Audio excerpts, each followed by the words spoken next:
Ndeko Martin Fayulu. Bitumba nyonso obundana Félix Tshisekedi depuis 2018. O gagné à ta mon côté. Bitumba liboso obandango contre machine à voter. Au senga peuple congolais a kendo voter na papier, a voter na machine à voter. Mais peuple congolais a yoke la yote. Sans machine à voter. Ne laissez pas faire les élections ici avec cette machine. Ne touchez pas à cette machine. Je vous le dis, cette machine c'est un poison. Il ne faut pas le toucher parce que, comme a dit notre collègue candidat président de la République, Daniel Chekomba, qu'ils ont tout programmé et ils auront le résultat déjà mis dans cette machine. Ne touchez pas et demain. Mais il faut qu'il y ait élection. Il ne faut pas se dérober. Élection avec papier parce que c'est la loi qui est. Nasuka film, on s'est déclaré président élu la machine à voter. Échec à Libos. Deuxième échec. Au Banda Bitumana Kadima. Prince Penge a déclaré que ceux qui Kadima toqué élection à Kadima bakukata et loboko. Parce que convocation électorale est dans 5 jours. Si d'ici là, audit externe au besoin exigé et yokanité, et a pris en compte et salamité, pour boycotter l'élection, to boroke nkarabongo. Ndeko tokotia énergie na biso nyos pour être audit et affiché et salama. Olandi ba auditeur no balobi soki Martin Fayulu akeite na élection yenda crédible. Toko voter si sonani c'est que toko voter te. Donc yo liba konga batika na bandako. Nge au sala déclaration dans média. Au lobby soki tozui ba carte wana soki toké enrôlement, j'ai même ma main à couper. Mais quelques temps après, tomoni ba image, ya yo moko na kati ya bureau ya Seni, au s'enrôler aux u carte au lobaki j'ai même ma main à couper, mais ndengo zo loba wana na si rozana maboko no mibale. Mais na baki si exemple mususu. Martin Fayulu na 2018 alobaki pas d'élection avec la machine à voter. Je crois que Batouabimisi sous ma vidéo anabaki il est hors de question d'aller voter avec cette machine à tricher. Mais na dernière minute avec changer la veille à l'élection pratiquement avec changer position. Yo lobby torosa la nyonso et torokende ba élection te tant que ba audit externe et salamité. Nasuka film Martin Fayulu Sundela Epenge okenda élection na Kadima. Presse Epenge bakata e loboko te atambo akenda États-Unis na maboko mibale. C'est-à-dire que makambu nyonso o déclara et simbate bitumba nyonso o bimarakani échec. Mais tala incompétence na yo ndenge Francis Kalomba zo lobela. Ango. Qui d'abord, il ne faut pas oublier que c'était un élu au niveau de la ville-province de Kinshasa, qui n'était d'ailleurs avec nous en son temps. Parce que Martin Fayulu a fait élire Kimbuta, il a voté toutes les lois qui ont affamé la ville-province de Kinshasa aujourd'hui. Quand il était, oui, c'est lui qui était patron de l'ECOFIN.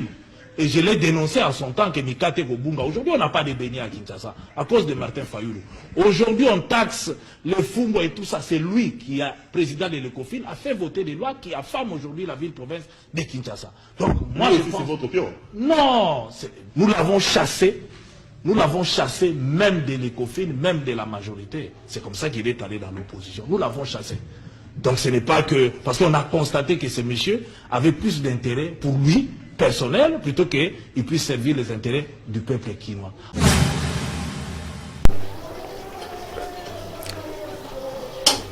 Mbote bae balandi ya chaîne Abisso Victoria HD. Lelo toza le 4 janvier 2025. Aujourd'hui, toko lobate ke tozo fêter fête ya ba martyr parce que batu bakufa baza batu na biso oyo bakufela lipanda. Bakufela indépendance. Alors qu'on ne peut pas fêter. On ne peut pas dire que tozo fêter pour na batu o bakufela indépendance. Mais tozo kanisa baye batika milimo na bango pour na indépendance ya République démocratique du Congo. Alors nous devons nous poser la question. Les martyrs de l'indépendance, plus de 120 ou 200 personnes, Baboma Mamkola le 4 janvier 1960, 1959. 1960, le 4 janvier 1960. Alors que Babandaki Nde Mukolo révolte Oyo ba déclencha pona koluka indépendance et République démocratique du Congo. Cette journée commémorative elingaki ezala pona biso nyonso, même dans nos chaînes de télévision. Oyo bazo tia ba documentaire. Oyo ezola kisa comment le Congo a accédé à son indépendance. Mais fort et malheureusement, ce que nous constatons est que dans nos chaînes de télévision, ils ont pililé na ville, province à Kinshasa, même à travers la République, c'est toujours de musique,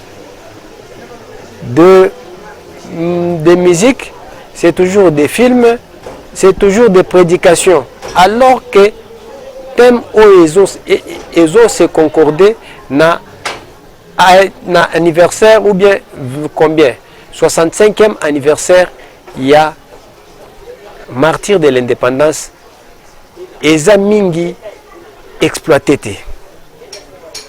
Alors, émission Abisso Lelo, je devrais vous dire que Tozo le Bela 2 points. Les 2 points que nous allons aborder. Point à Liboso, Tokozong la intervention du gouverneur et Kasaï central lors de la visite d'itinérance du chef de l'État. Oyo Asalaki Otokobenga accrochage avec ministre ya ITPR na DG ya OVD na ya office des routes en ce qui concerne les réalisations du chef de l'État dans l'espace Grand Kasaï, lui qui avait dénoncé que rien ne marche, il n'a rien vu. Tokolobela dossier naïe. Et le deuxième dossier que nous allons aborder est le dossier relatif à la sortie ou bien au speech de Martin Fayoulou. Je crois que dans le numéro Ucholeka, Tolobela Kiango, il y a beaucoup de nos téléspectateurs qui nous ont demandé de revenir sur les dossiers. Nous allons essayer de revenir avec plus de détails. Merci beaucoup. Ceux qui ont s'abonner à la chaîne Abisso, au commenter, au liker et kobo sanate ko partager vidéo na biso na ba chaîne na ba groupe WhatsApp, na ba groupe Facebook ainsi que dans d'autres groupes Oyo Bozali. Merci beaucoup. Chers amis, avant to bandana na dossier Liboso, na kolinga na salle rectificatif na numéro Ucholeka sur Makamo Konga na Lobaki. C'était concernant le bourgmestre de la commune d'Endili, l'ancien bourgmestre. Na place à Kolobela, bourgmestre Luemba, j'avais utilisé le mot de syndicat de Kolo alors que syndicat de Kolo n'était pas le bourgmestre de Lemba.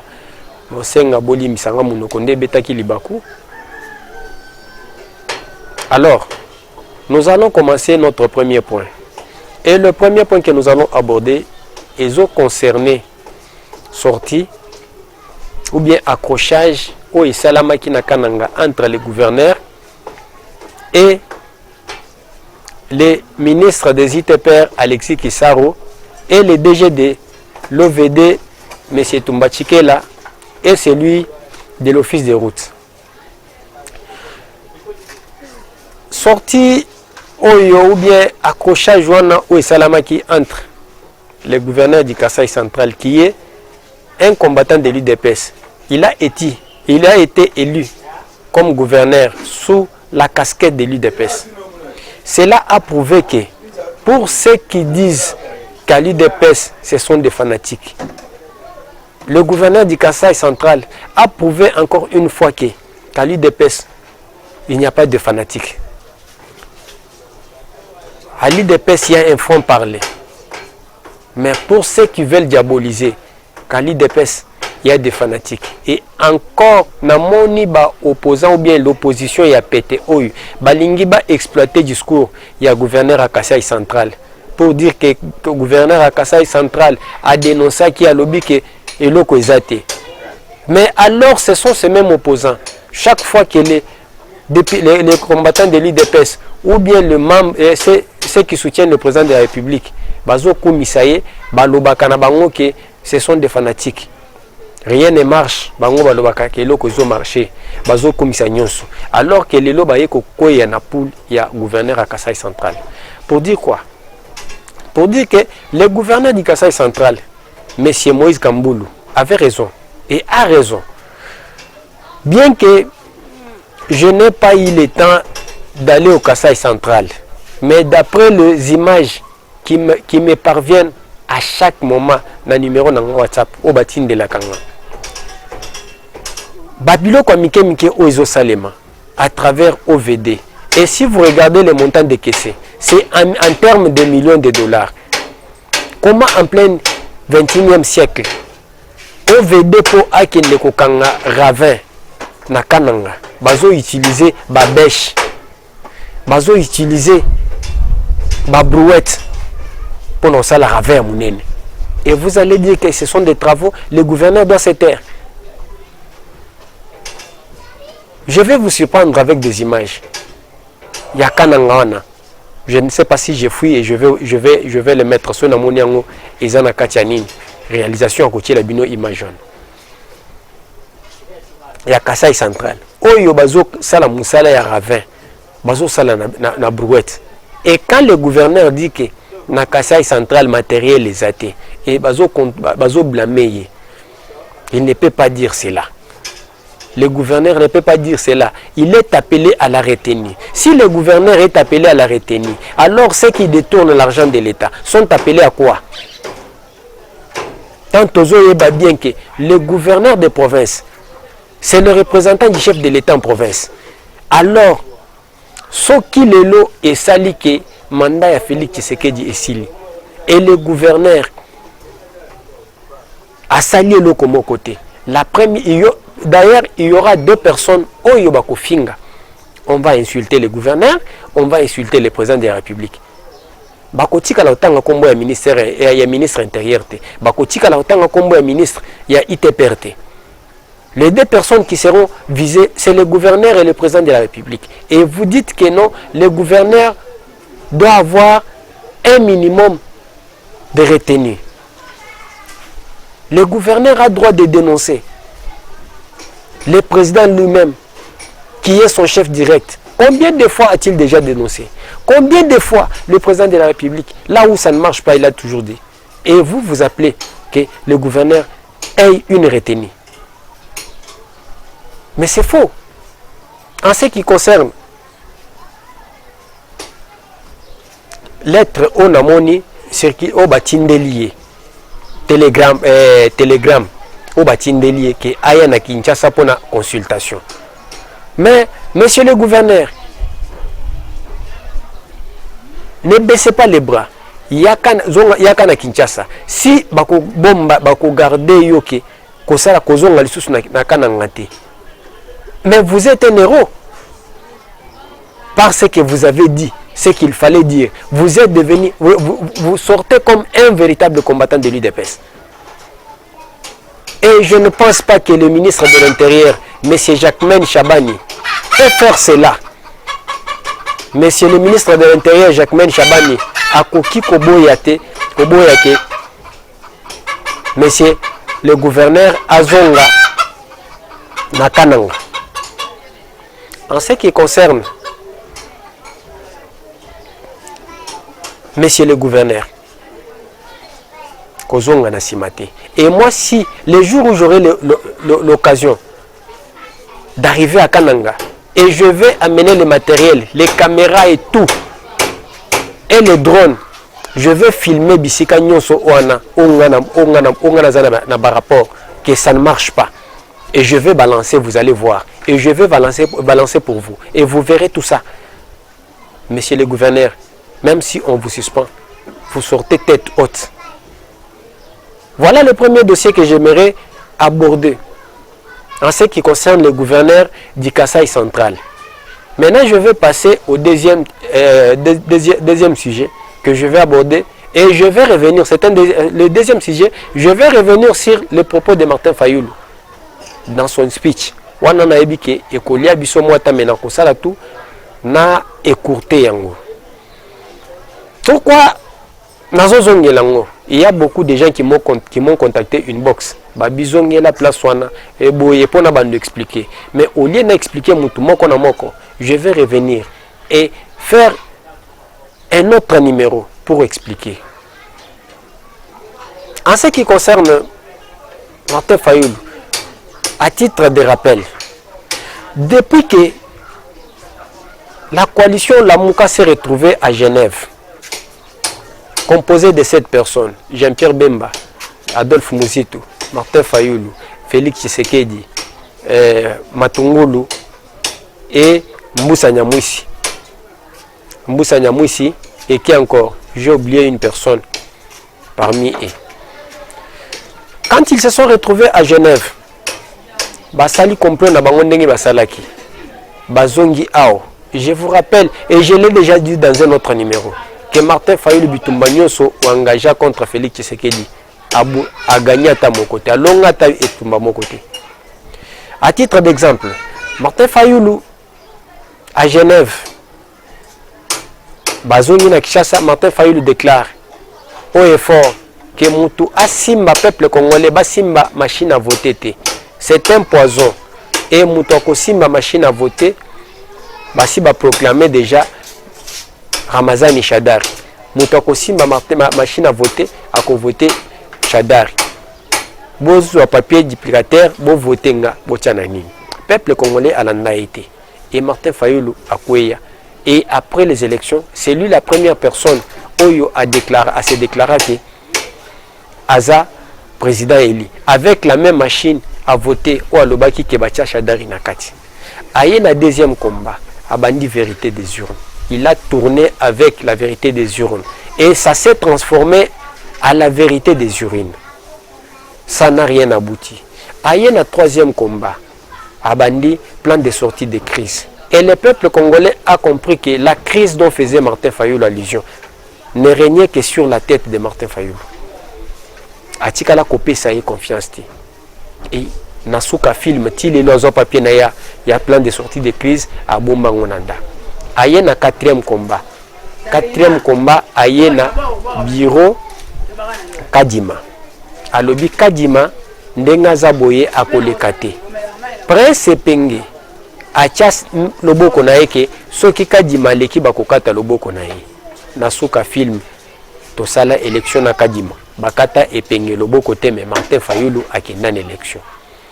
C'est pour vous dire que tous les combats qu'il a toujours engagés contre Félix Tshisekedi, il n'a jamais gagné même un seul combat. Aujourd'hui dans son speech, Martin Fayoulou a déclaré que Félix Tshisekedi azozo bande konaye na Kasai azotia bango na bavion bamisusu na mituka azomema bango po baya ko empêcher marche contre la révision ou les changements de la constitution. Je vous ai posé la question, Martin Fayoulou qui s'est dit être un grand leader, en commençant par la ville de Kinshasa, banda a bandaki ba ma meeting na yena ba marche na ye. Martin Fayoulou est le seul leader oyo ala mukakananda kunaye akendaka kozwa ba leader et kozwa bato koluka bato na changu, tandis que leader Etienne Tshisekedi oza grand leader bato babandaki kokendo lukaye to bandaki lukaye na limité na 10e rue. Martin Fayoulou s'est dit être originaire de Kwilu. Si Tshisekedi azui bandeko na ye baya na Kinshasa baya empêcher ba marche na ye, mais na Kwilu combien de fois a-t-il déjà donner un mot d'ordre pour une marche ou une manifestation et ce mot d'ordre suivi na niveau ya Kwilu? Zéro. Vous allez comprendre que le Messie est un aîné. En ce qui, je reviens en ce qui, avec l'UDPS. L'UDPS n'a pas commencé son combat aujourd'hui. L'UDPS à l'opposition avec Mobutu qui était un Mongala, vous connaissez très bien que l'armée était chapeautée par les Bangala. L'UDPS avec Etienne Tshisekedi, en aucun jour n'avait jamais prononcé que Nenge Toza Boye, Bangala Tozo Bunda contre Bangala. Pourquoi l'UDPS ne prononçait pas ces paroles-là? Parce qu'au sein de l'UDPS, Toza Kina, professeur Lia Weboa, qui était un Mongala. Il y avait trop de Bangala, Basti Lelo Bazaï Belé na Katia UDPS. on ne devrait pas s'attaquer au Bangala parce que Bangala, Bazana Katia IDPS, Bangala, Bazana Katia, Bazana Kati, Bazaki en opposition. Et Bélé Koutou, je peux citer beaucoup à l'époque. En dehors de Mobutu, tu es comme un attaque à Mouzé Laurent Désiré Kabila. Mouzé Laurent Désiré Kabila est devenu président de la République. Aïe, les grands postes de responsabilité étaient occupés par les Rwandais. À titre d'exemple, l'état-major général était dirigé par James Kabarebe, un Rwandais. Les ministères de l'Intérieur étaient dirigés par Bizimakara Ramouito, un Rwandais. Les ministères des Affaires étrangères étaient dirigés par Oyo, Azofan en Afrique ici, j'ai oublié son nom. Et comment on est là? Deogracias Boukera. Et plusieurs DGM, ANR et Zalaki Namaboukra Rwandais. L'IDPS et l'opposition, Batikala Kobenko, c'est la même Kabila qui Tomoni Ozu Kongo Teke pa Rwandais. Kabila est mort. Et Kabila fils est revenu. A eu pouvoir. Qui se disait être un Moussoaïli entre parenthèses. C'était un Moussoaïli, oui. Il y a eu trop de marches qui ont été réprimées à 100 par le régime Kabila. Et l'IDPS et l'opposition à l'époque n'a jamais crié au scandale ou bien que Baswahili Bazoboma opposant non plus. Parce qu'au sein de l'opposition, il y avait des swahilophones. Alors, Kabila qui était là, nous avons vu même les rapports de Human Rights Watch. J'ai la vidéo, Natie la Kabino. Et en gros, mais je n'ai pas le temps de mettre encore la vidéo. Il y a Human Rights Watch. Dans la vidéo, il y a France 24. Oyo bazo ça le reportage que les Kabila avait fait appel au M23 pour venir tuer les Congolais. Na marche au Salanabino. Je vous ai toujours balancé des photos tant aux hommes Marossi Mukendi. À l'époque, que marche wana Kabila a tindé la biso ba M23 batubaya ko boma biso ao. Nous étions avec vous tous. Beaucoup d'entre nous bayebi au tozana ba ona ba marche wana. On n'a jamais créé que non, ce sont des swahilophones, ou bien Baswahili Ndebat, ou bien les Katangé Ndebat, oiseaux Bomabatu. Mais l'IDPS au pouvoir, l'opposition que nous avons, une opposition est née, une opposition est à péter. Et avec Martin Fayoulou en tête, CRI commence à faire changer les choses, les narratifs pour parler des tribus. Aujourd'hui, et à l'époque, l'IDPS qui était dans l'opposition, n'a pas parcours nous sont à la Tangeli Bino Ao. Ba régime nous sont où s'est succédé. Et ça ba régime oyo et ça là qui n'a pas armé, na la police n'a maboko nango. L'IDPS n'a jamais fait recours aux Kassaïens pour venir affronter ces régimes-là. Aujourd'hui, l'IDPS au pouvoir, il y a la police et l'armée. L'IDPS va appeler les Kassaïens pour venir faire recours pour stopper manifestation à Martin Fayoulou. Et Martin Fayoulou là, qui n'a jamais réuni même 100 000 personnes, qui n'a jamais donné un mot d'ordre. Et je vais vous mettre la vidéo. À l'époque, je crois, c'est une vidéo qui date de 2001, je crois. Oyo Etienne Tshisekedi a zopé sa mot d'ordre, il y a ville morte. Et le mot d'ordre a été suivi partout au Congo. Suivez la vidéo et on revient. Bota la vidéo, ndenge ville morte Oyo ya Chichi Asala, ndenge koma. Suivez, on revient après. Alors c'est ça un leader. Azo pe sa mot d'ordre à partir d'Anda Kunaye. Et balandi mot d'ordre naye ti basuki bayoki yango. Les mêmes makambu oyo en ce qui concerne dire yabaninu oyo. Oyo bazoloba oyo. Ça s'est fait. Et naboye na ndeko Kyungwa Kumwanza en 1991. Suivez la vidéo de Kyungwa Kumwanza.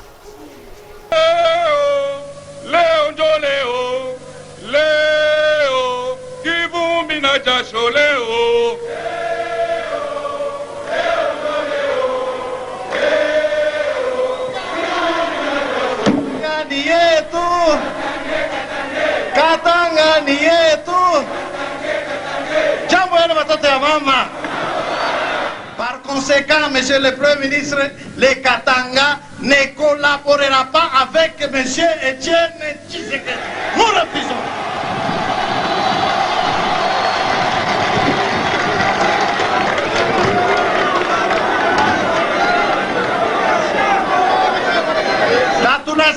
Tu l'as répété, Etienne Tshisekedi et les siens, ce sont des biloulous. Libalani, babiloulou. Oyo, Nengazo Ebisa, Abanana Katanga.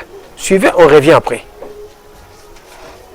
Et Kungo Kumonza, qui avait demandé les Katangais de tuer les Kassaïens 91 dans la vidéo que je viens de vous balancer. Et Bandaka Boye.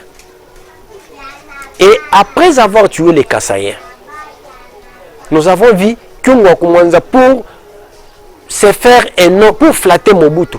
Et Mobutu est parti. On n'a pas vu Kungo Kumonza parti accompagner Mobutu en exil. Kungo Kumonza est resté à Lubumbashi. Il est à Yepemeni à Musée Laurent Désiré Kabila. Après l'assassinat de Musée Laurent Désiré Kabila, Kungo Kumonza s'est retrouvé aux côtés de Joseph Kabila. Après Kungo Kumonza, l'ongwe par Joseph Kabila a par Moïse Katumbi en 2016. Et après l'accession de Félix Tshisekedi au pouvoir, les mêmes Kungo Kumonza qui avaient appelé les Kassaïens Biloulou, Biloulou là c'est un Ezana Nini, Ezana Swahili, qui veut dire Bambinzo, qui avait appelé les Kassaïens les Biloulou, s'est retrouvé à côté de Félix Tshisekedi. Et il a posté même une vidéo, un message pour dire que non, c'est la rencontre de père et fils. Et moi je croyais, tant que dans mon vidéo j'ai été étonné, je croyais que Kungo Kumonza allait dire que non, c'est le père et les Biloulou. Mais pour flatter Félix Tshisekedi, il a dit que non, c'était le père et le fils. Parce que Kungo Kumonza, je vous rappelle qu'il était parmi les signataires des 13 parlementaires de la lettre de 52 pages. Oyo, en 1982, Oyo Bakomela Mobutu.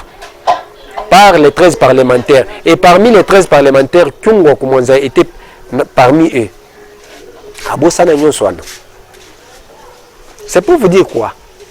Je vais demander au ministre de la Justice, Monsieur Constant Moutamba, vous avez arrêté Jacqueline Dalla, vous avez arrêté moi monsieur ma TikTok aussi qui j'ai oublié ce nom, la vidéo moi monsieur il y a TikTok c'est qui les noms, le nom va venir.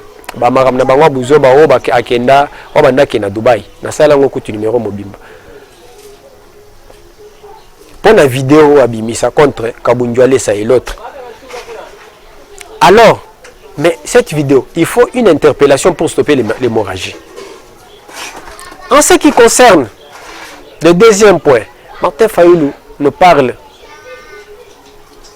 de la corruption. En dehors de la corruption, tribalisme. J'ai vu de vos Kitoko poster ce matin. Sur Facebook, à message, à l'objet que non, le commandant du peuple n'a fait que dire ce que les autres disent très bas. Martin Fayulu n'est pas un tribaliste. Il a donné la liste des membres du bureau de l'ECD. Et moi, je croyais que Devos Kitoko devrait commencer par, en donnant la liste détaillée des membres de l'ECD et leur province d'origine, et nous dire aussi sur les nominations que le président de la République a toujours effectuées, combien originaires de sa tribu. Je vais commencer l'exemple. Je vais commencer à citer un vrac. Pour Nasagi, na numéro Utakyo Leka, Obolandaki Oyo, na Lobela Kiango. Le directeur de cabinet du président de la République, Anthony Kinzo, n'est pas kassaïen. La première ministre Judith Soumino n'est pas kassaïen. Elle est originaire du Bas-Congo. Le directeur, l'AG de l'ANER, bien qu'il est resté discret, il n'est pas originaire de la même tribu ou de la même province que les chefs de l'État. Le président des deux chambres du Parlement, le président de l'Assemblée nationale, est un Kivusien, le président du Sénat est un Katangé. Le chef d'état-major général est un Katangé. En ce qui concerne la configuration au Italie, haute personnalité. Ce qui est au niveau de l'IDPS, comme lui aussi a pu mentionner la configuration du bureau de l'Assemblée, du bureau de l'ECD. Je reviens aussi à l'IDPS. Augustin Kabouya, qui est du Kasaï. En dehors d'Augustin Kabouya, nous avons le numéro 2, les 3 secrétaires généraux adjoints, Deo Bizibou, c'est un Kivusien, et les autres, Tokena Amisi Makutanu qui est du Kivu, et les autres. Et je ne sais pas ce qu'il veut dire par là. On a beaucoup de configuration mobimba, il y a bureau, il y a IDPS. Je ne sais pas. Maintenant, quand il parle de nomination, il fait allusion à quoi? Et il parle en raison de quoi? Un deuxième point, en ce qui concerne la corruption qu'il a essayé de parler dans son speech. Et je vous avais dit dans le numéro passé que Martin Fayulu n'est pas un bon élève en matière de corruption ou bien Moutoko Pesabatu les sont. Vous savez que je vous ai déjà partagé la vidéo de Francis Kalombo qui donne un témoignage sur Martin Fayulu. Martin Fayulu, tant que l'on makambo carburant à Kinshasa, il a commencé d'abord par rejoindre le MLC. Tant qu'il a rejoindre le MLC, en 2006, il a été voté comme député provincial. Martin Fayulu n'a pas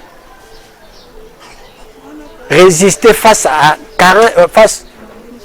une somme de 40 000 $ qui lui a été proposée par André Kimbuta. Parce que lui était du MLC. Na niveau de l'Assemblée provinciale, les députés à MLC ont voté candidat na bango Ezaki Ada Bomboli. Mais le monsieur n'avait pas résisté face à 40 000 $. Oya Kimbuta, il avait préféré voter André Kimbuta à la place d'Ada Bomboli. Mais si aujourd'hui prenons qu'on lui propose 5-10 millions de $, est-ce qu'il va résister? Raison pour laquelle j'ai dit qu'il n'est pas un bon élève en matière de corruption. Il y a coupé sa leçon en matière de corruption. Yami Bali. Nayoki alobeli makambu ya armée. Na o Italie armée alobi na armée. Tshisekedi n'a pas équipé l'armée. Tshisekedi. Les M23 occupent 130 localités. Vous allez comprendre par là que tant qu'on a les 130 localités, il y a des localités où ils ont récupéré. 130 localités, on a ceux qui attendent les 130 localités. Il ne va pas citer les 130 localités. Alors qu'il faut connaître que Congo Mobimbaïzan a combien de localités? Parce que nous avons 145 territoires, 45 districts et 26 provinces. Si dans 145 territoires, on a plus de 14 722 localités. Si les M23 occupent 130 localités. En plus, Tozana Boussiri, avant-hier, Toutaki ko récupérer Boussiri, qui na village Msusu o ezalaki kuna o ba récupérer qui et pas FRDC. Alors lui parle de 130 localités qu'il ne maîtrise pas. Sur les 130 localités qu'il parle, le M23 qu'on nous a présenté par Bintou Keïta au Conseil de sécurité comme une armée une rébellion qui se comporte comme une armée professionnelle avec des armes sophistiquées et bien équipées. On a vu le M23, ça fait 3 ans au niveau à Kivu, bazaka na 3 provinces. Chers amis, peut-être batumsusu bakoma na Kivu te. Babeta kamasolo bazwa chance akokoma na nord Kivu te to sud Kivu te. Ba village wana na ba mboko na bayoka kangoka kana sango voir na télévision. Nous qui avons eu la chance ya kokoma na Kivu, toyebi ba village wana. Il y a des villages où batumsusu bazaka 25 personnes. Ba village msusu eza 7 personnes. Ce sont des villages où bazo ebisabiso ke bazo équipé. Tandis que M23 ça fait 3 ans, bazo koka kozo 3 districts et 3 territoires te. Ya mibimate. bazana bandamu nambu, bazana territoire à Lubero, bazana territoire à Masisi, bazana territoire ya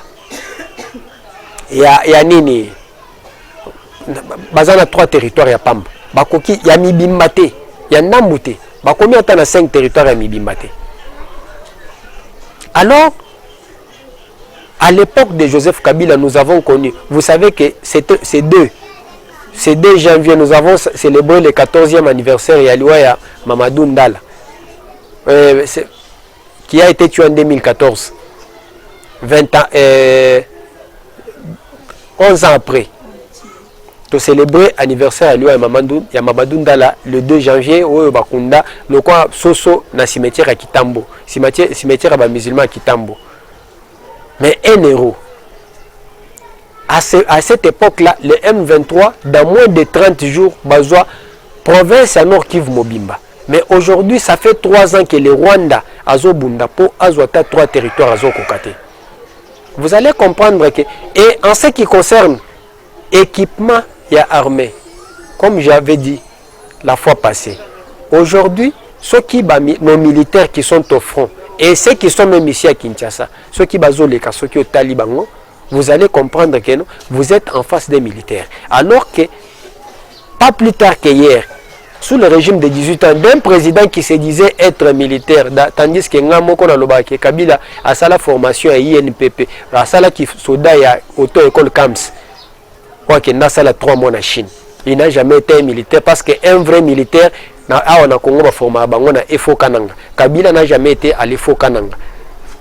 Tout le monde a kambala moko pouf na rébellion a commis général-major. Place à la télé pété à qui capitaine, il y a qui sous-lieutenant ou bandaka na Efo. À la tête, il y a lieutenant, il y a capitaine, il y a major, lieutenant-colonel, na colonel. Tout le monde a été malamoko, tout le monde a général-major. Nous avons la formation na ya auto-école comme si à Basoda na Chine.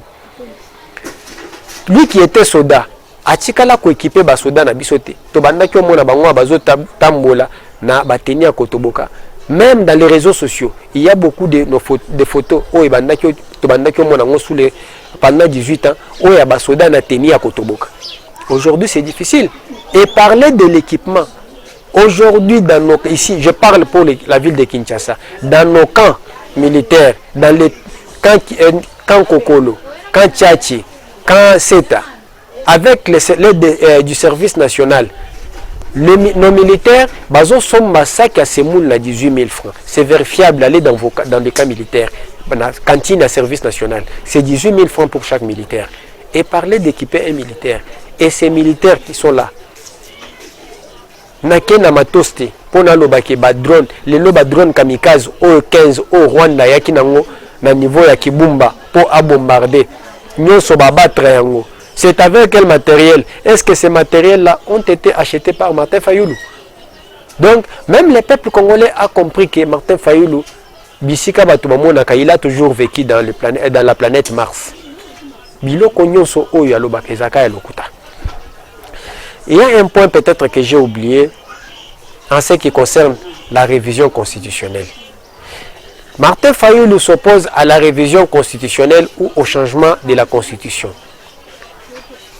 Raison avancée, c'est pour permettre à Tshisekedi de rester libellé au pouvoir. Alors que sur les réseaux sociaux et dans les médias, Batouya Martin Fayulu bazo continue ko bengaye président élu. Alors que mandat na constitution yazo lobakeno azo défendre le mandat du président de la République est de 5 ans renouvelable une seule fois. Mais lui, depuis 2018 jusqu'à aujourd'hui, il est président élu. Vous allez comprendre par là que non, c'est quelqu'un qui se contredit à tout moment. Et à la fin, Martin Fayulu propose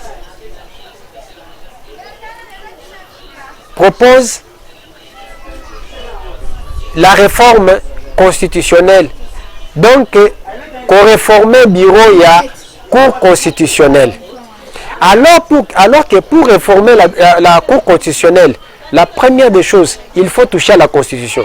Parce que les 9 juges qui composent la Cour constitutionnelle, Toyebi selon la Constitution, Ndenge Baoutak, il y a 3 au bazar désignés par le président de la République, il y a 3 bazouta na Parlement.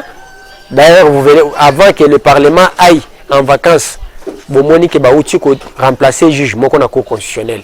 Il y a 3 membres de la Cour constitutionnelle, bazouta na Parlement, et 3 qui proviennent du Conseil supérieur de la magistrature. Et quand Martin Fayoulou s'oppose à la révision constitutionnelle et propose qu'il y ait une réforme au sein de la Cour constitutionnelle, à cause de la Ngondeni. En dehors de ça, Martin Fayoulou, comme recette aux proposé, Abi dialogue, il y a Luanda na Nairobi, échoué. Dialogue, il y a Luanda na Nini, échoué.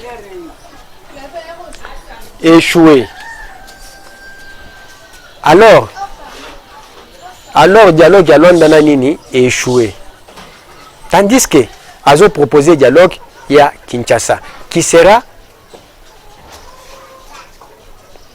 coordonné par les évêques de l'Église catholique. La première question que je me pose, chaque pays au monde est régi par la Constitution et les lois organiques. Pour Naba Oyo, Bazoyo Kamaramu Italie, Constitution, droité. C'est-à-dire, Mboka Nyonso ya Mokili Mobimba. Et Kambama Kana Mibeko.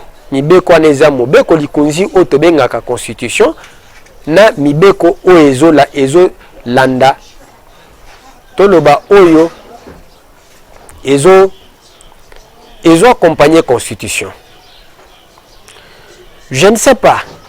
Quand Martin Fayoulou propose que le dialogue de Kinshasa sera convoqué par l'Église catholique, en vertu de quelle loi Oyo Église catholique et convoqué dialogue. Et la question que je me pose aussi, ceux qui Union sacrée ou le président de la République refusent de participer dans ces dialogues, ça va aboutir à quoi? 2. Quand ils vont terminer ces dialogues, qui va sanctionner ces dialogues-là? Oh, il faut un acte juridique et qu'on sanctionne le dialogue. Ou conclusion du dialogue. Alors, quel est l'acte juridique et qui va sanctionner les dialogues de Kinshasa proposés par Martin Fayoulou? Vous allez comprendre que non, c'est quelqu'un qui manque une recette à proposer. Alors, pour ceux qui m'avaient demandé de revenir sur le sujet, Naïbi qui n'a expliqué presque, n'a ramassé au Nyon Suifali, n'a ramassé, n'a expliqué. Je vais vous demander pour Nabao Balandibiso pour la toute première fois de vous abonner à notre chaîne. Nabosani Pesa Batunyo Sote, Bande Konanga, surtout Bande Konanga, non, il y a Est, il y a Goma, Namoni de Konanga Moko Komelainga sur YouTube, Média Moko, qui vous média, je crois. Je ne sais pas si je me suis trompé, qui vous média. Na Pesibilombote, Bande quoi qui vous média, on est ensemble. Botin de l'anga lien à chaîne Abino, je crois que je vais m'abonner à la chaîne Abino. Numéro Zawana, Botin de l'anga lien sur WhatsApp, na s'abonner à la chaîne Abino. Merci beaucoup pour la compliment Abino, la chaîne Abiso. Et plus particulièrement nos amis qui nous suivent sur Facebook, Bao et à France, na Pesibilombote, je vois na bande comme Soso, il y a Ouganda, à peu près 7%, mais boza faible, boza mouké, au bazola na biso niveau à Ouganda, na lingabo partager na balien na bino WhatsApp na niveau à Ouganda. Pour beaucoup m'ébélé.